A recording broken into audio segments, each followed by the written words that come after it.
설 명절을 맞으신 여러분, 복 많이 받으세요. 한국 사람이 특별히 이렇게 축복하는 것은 참 복받은 민족이다, 이렇게 생각이 됩니다.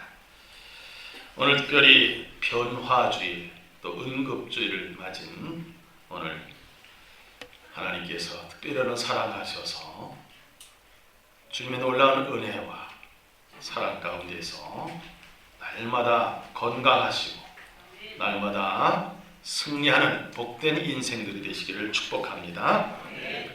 기도는 하나님과 대화하는 것이고 하나님께 요청하는 것이고 하나님께 보고 드리는 것이고 하나님께 결제받는 것이라고 저는 생각이 됩니다.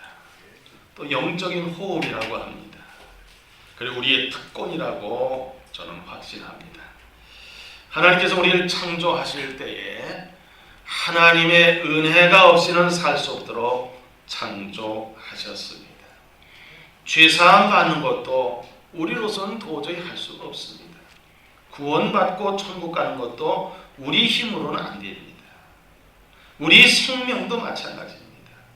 모두 다 하나님께 있음을 믿으시기 바랍니다.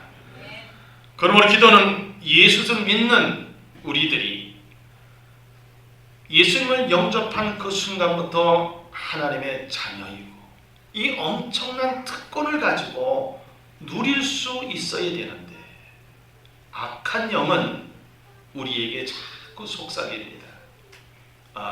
오늘 설교 제목을 보니까 기도하라는 얘기라고 하면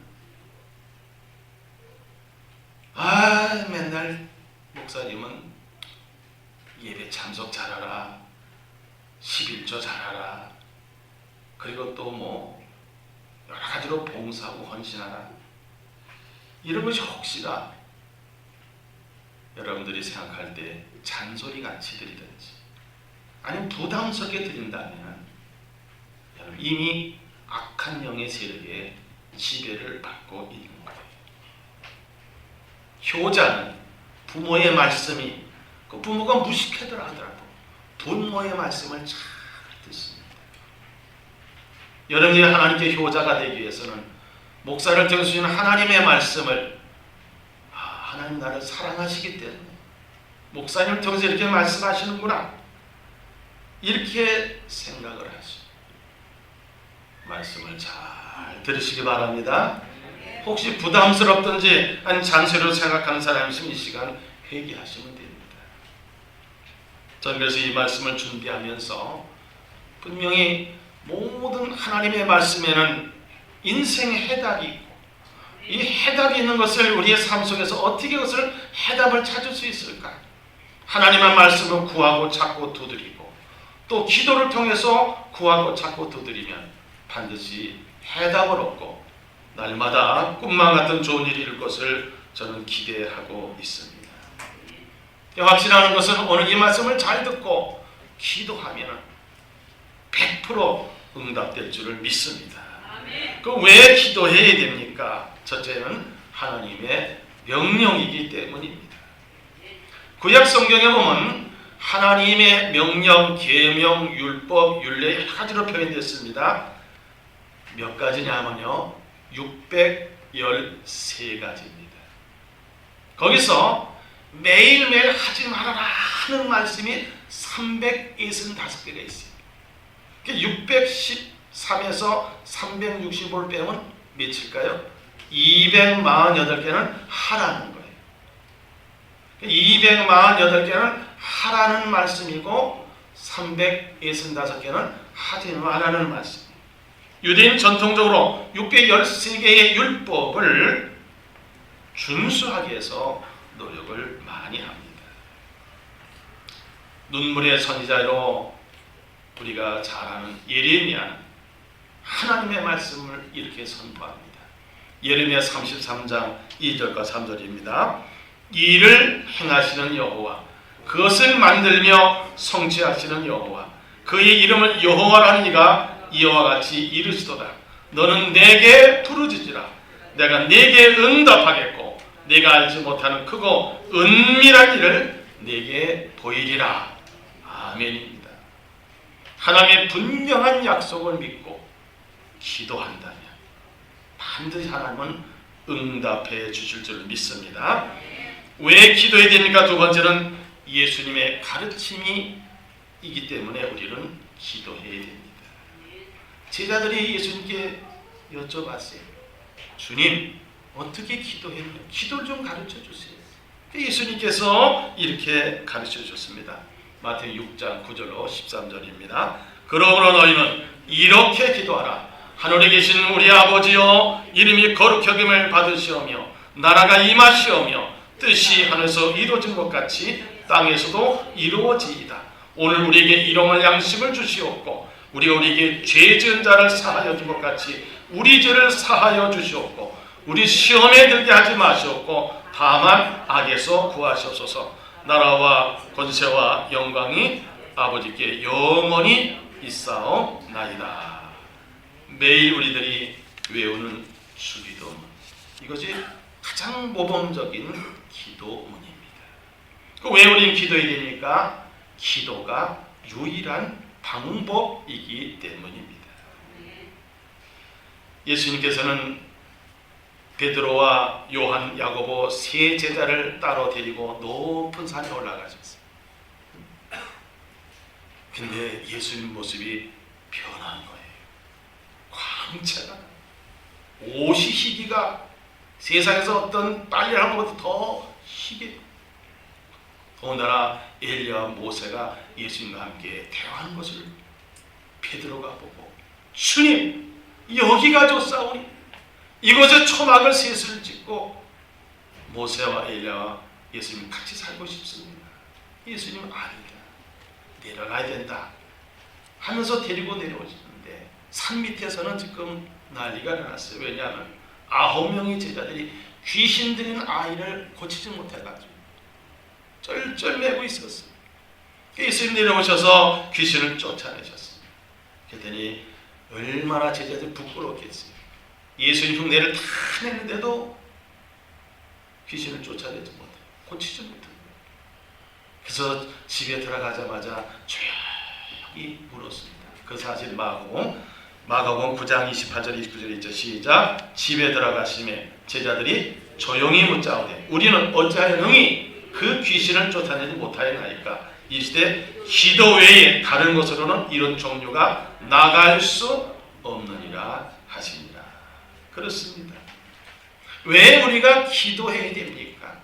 하나님의 명령이고 예수님의 가르치심이고 기도가 유일한 방법이기 때문입니다. 그럼 언제 우리가 기도해야 될까요? 평생입니다. 평생. 내 생명 끝날 때까지 기도해야 돼요. 시편 116편 1절과 2절에 보니까 여호와께서 내 음성과 내 간구를 들으심으로 내가 그를 사랑하는도다. 그의 귀를 내게 기울이셨으며 내가 평생에 무언다 했어요? 기도하리로다. 바울은 데살로니가전서 5장 17절에 쉬지 말고 기도하라 그랬습니다. 우리는 평생 기도해야 돼요. 왜? 아까도 말씀드렸죠. 우리는 부족하게 태어났어요. 부족한 인간이에요. 하나님의 도움 없이는 살 수 없는 존재예요. 그래서 평생 기도해야 되는 겁니다. 두 번째는 언제 기도해야 될까요? 새벽입니다. 시편 46편 5절에 보면 하나님이 그 성중에 계심에 성이 흔들리지 아니할 것이라. 새벽에 하나님이 도우시리로다. 그렇습니다. 가장 기도하기 좋은 시간이 새벽 시간이에요. 아멘 하거나 말거나 저는 경험이기 때문에 가장 기도하기 좋은 시간이 새벽이에요. 잡념이 없습니다. 맑은 정신으로 기도할 수 있어요. 그리고 하루의 일과 시작하기 전에 먼저 하나님께 기도한다는 것은 하나님께 영광을 돌리고 하나님께 이쁘다는 칭찬을 받을 수 있는 거예요.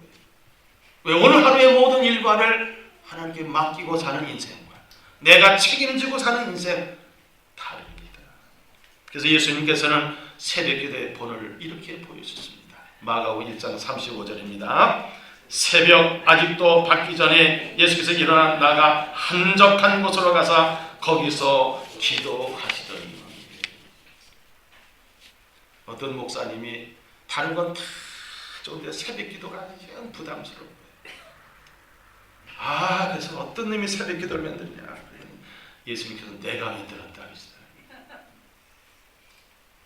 자, 언제 우리가 기도해야 됩니까? 하루에 3번씩.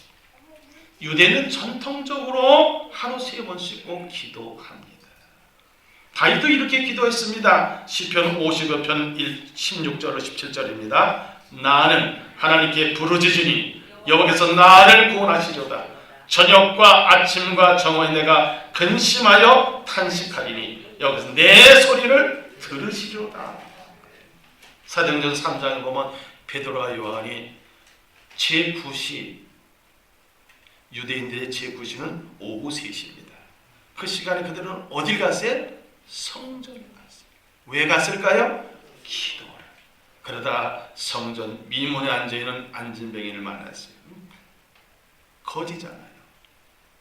그에게 내게는 은도 없고 금도 없다. 내게 있는 것을 너에게 주노라.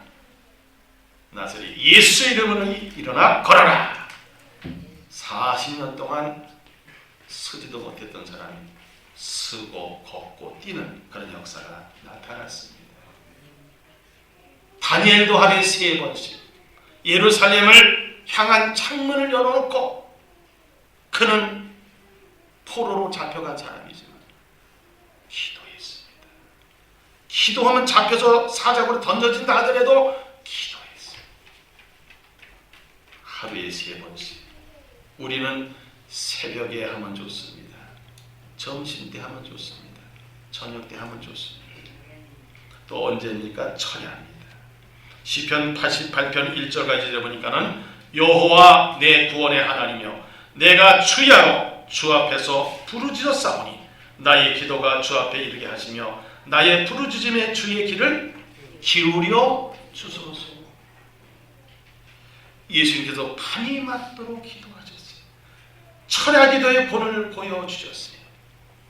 우리 교회도 크게 부흥될 때 어땠습니까? 성도들이 은혜를 사모하죠. 날마다 교회에 왔죠. 그리고 은사를 받고 병고침과 기적과 이적을 체험했죠. 그런 경험들이 여러분에게 있지 않습니까? 우리 그것을 다시 회복해야 됩니다. 그때도 직장 다녔습니다. 그때도 돈 벌러 다녔습니다. 그래도 밤을 새고 철야기도 하고 은혜 받아도 누구나 피곤하다고 한 사람 없었어요. 왜 철야합니까? 불평불만하는 사람 없었어요.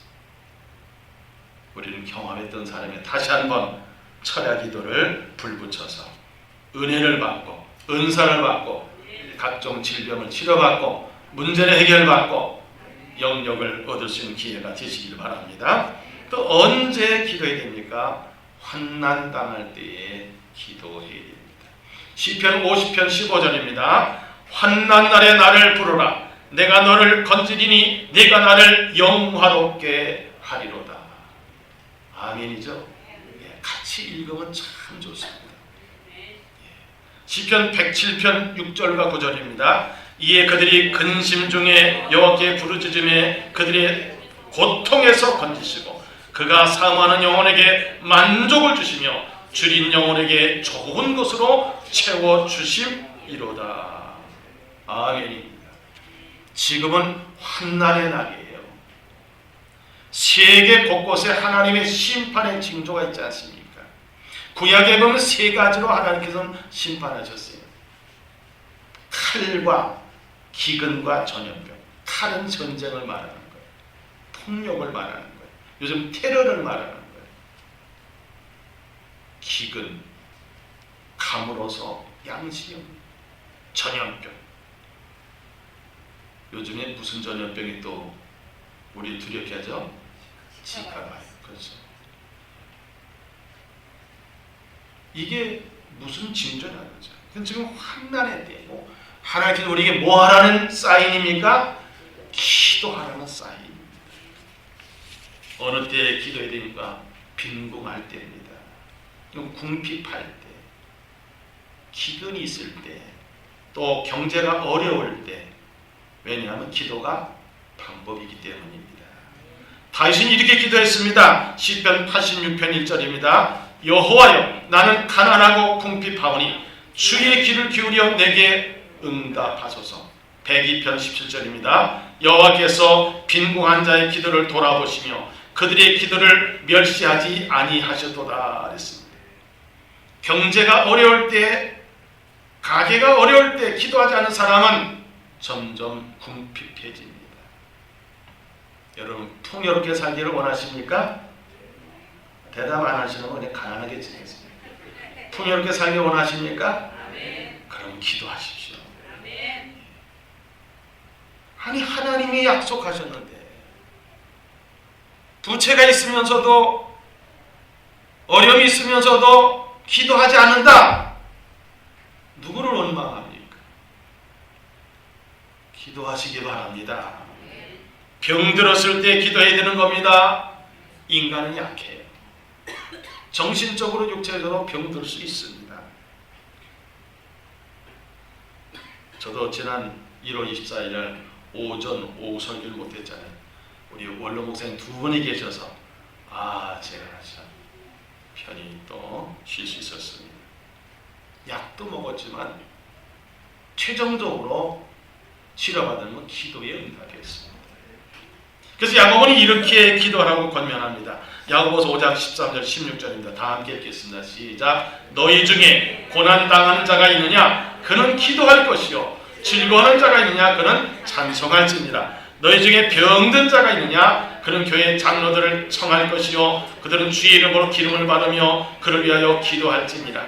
믿음의 기도는 병든 자를 구원하리니 주께서 그를 일으키시리라. 혹시 죄를 범할지라도 사하심을 받으리라. 그러면 너희 죄를 서로 고백하며 병이 낫기를 위하여 서로 기도하라. 의인의 간구는 역사하는 힘이 큼이니라. 아멘입니다. 제가 1982년 1월 달에 원주시 보건소장을 통해서 진짜 3개월 내지 6개월이면 죽는다는 진단을 받았습니다. 그런데 지금까지 살아있는 것은 뭐냐? 하나님께 기도했더니 하나님이 고쳐주신 겁니다. 하나님은 약속하신 것은 반드시 행하는 자에게, 믿고 기도하는 자에게 응답하시는 겁니다. 오늘 저녁에도 또 한강 성심병원교회 가가지고 많은 환자들을 위해서 설교하고 안수할 때도 분명히 치유역사가 나타날 줄을 믿습니다.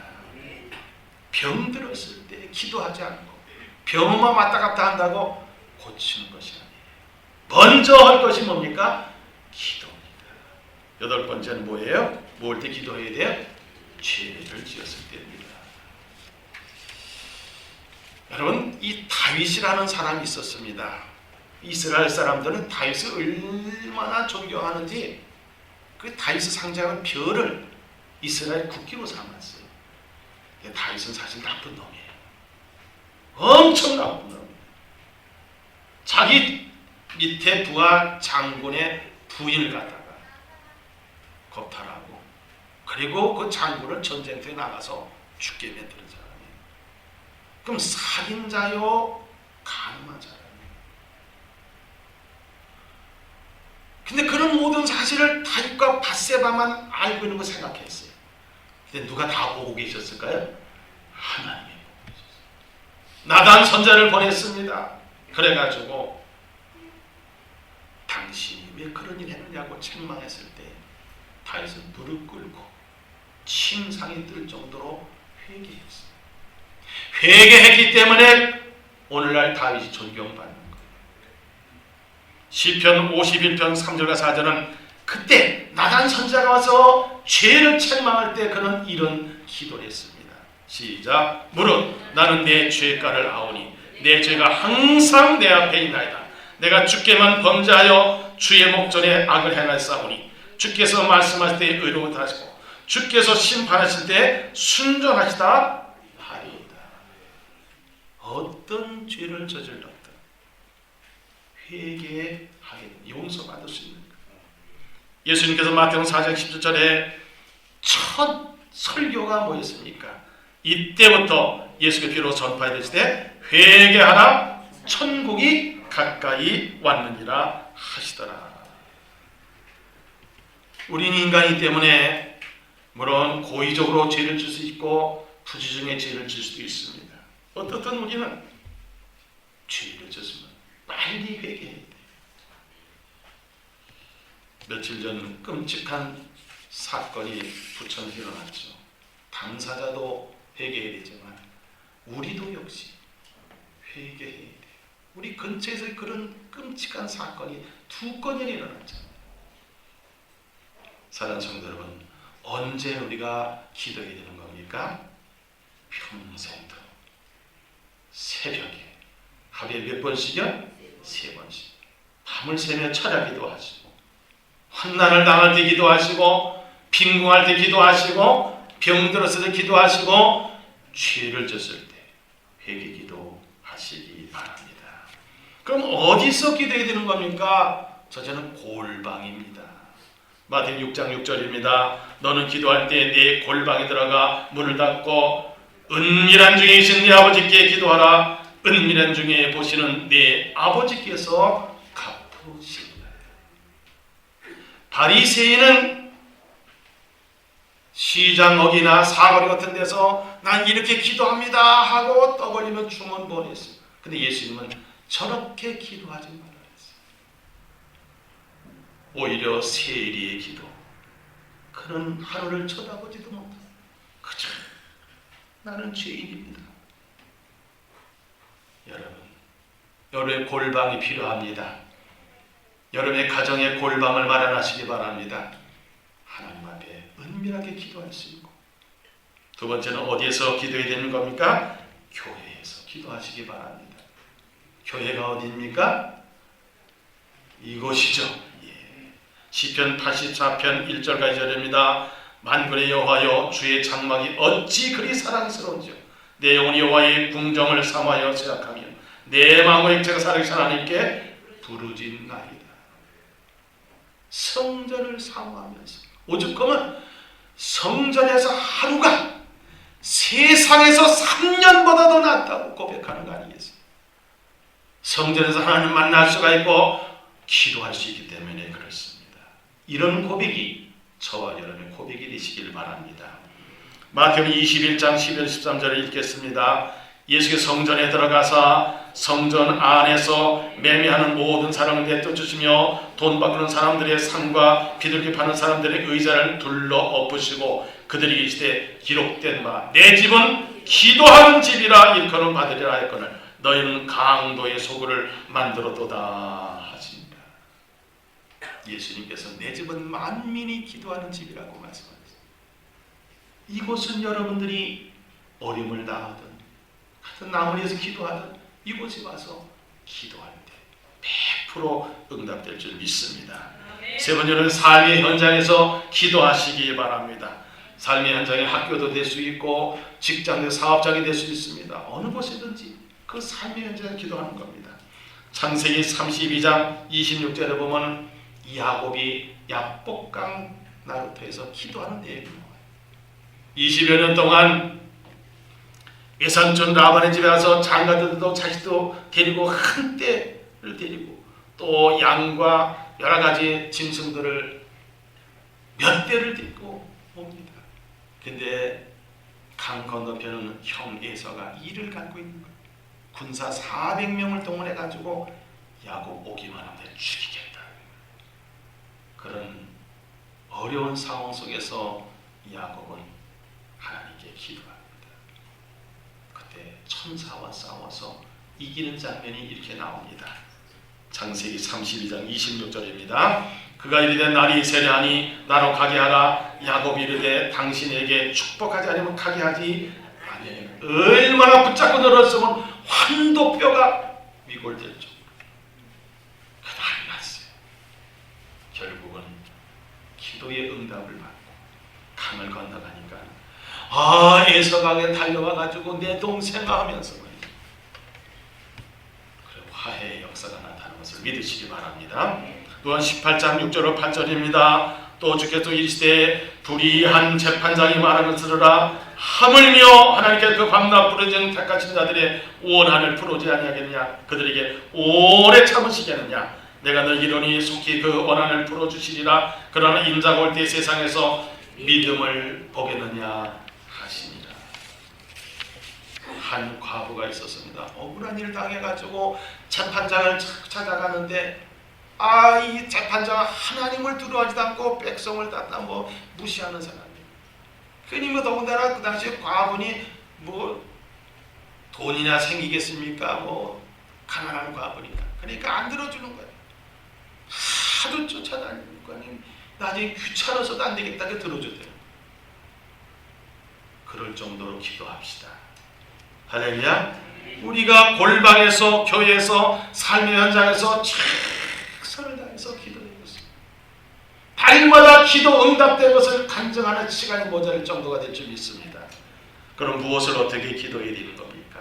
첫째는 하나님의 나라와 의를 구하시기 바랍니다. 마태복음 6장 33절에 보면 그러니 너희는 먼저 그의 나라와 그의 의를 구하라. 그래 이 모든 것은 너에게 더하시리라. 아멘.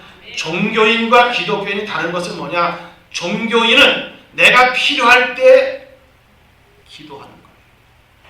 이 세상에 먹을 것, 마실 것, 입을 것, 이런 물질 이런 걸 구하는 사람이 종교인.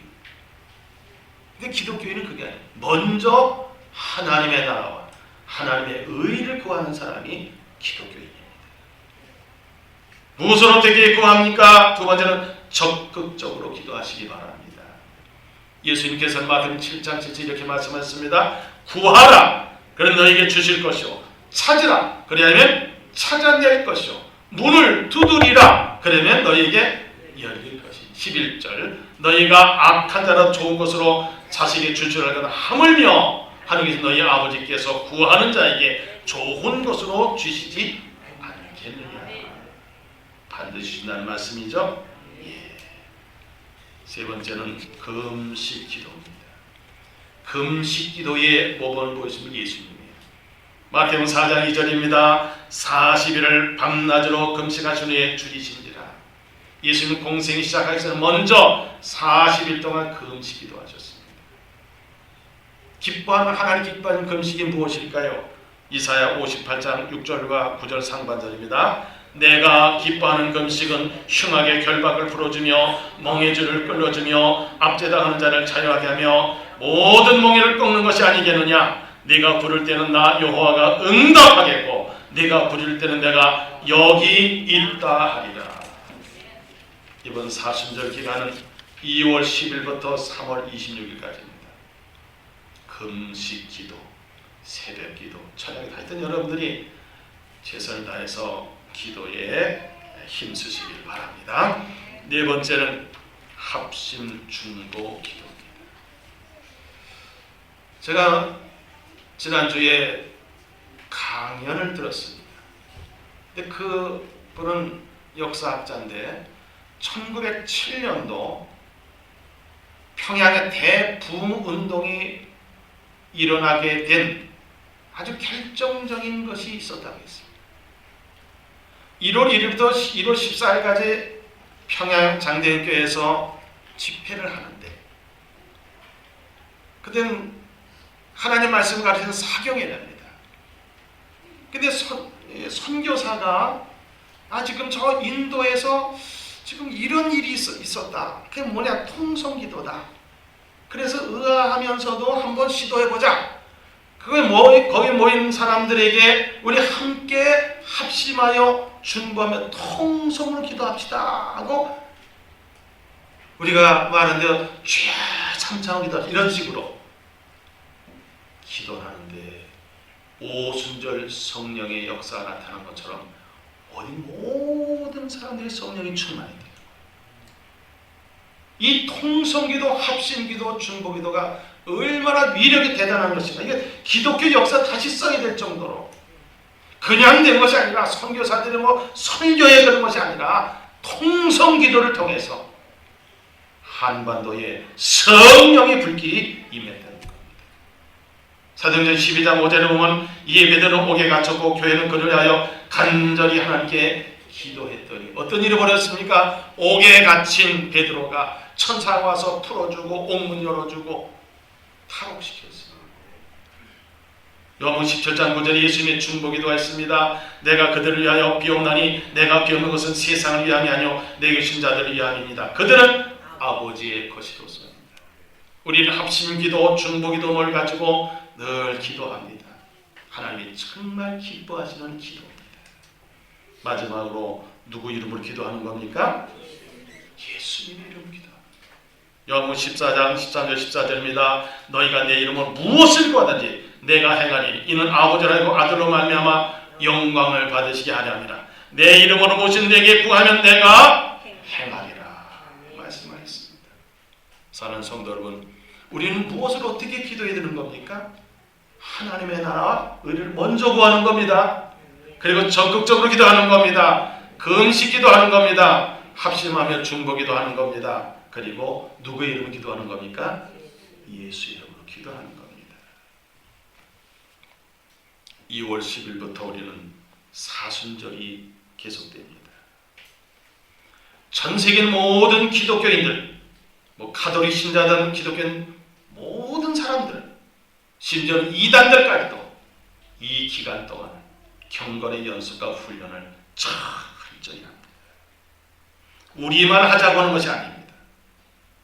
그들은 성경을 읽고 쓰고 묵상하면서 또 집회에 참여하면서 기도하면서 그들의 신앙의 성장과 성숙과 성화를 위해서 최선을 다합니다.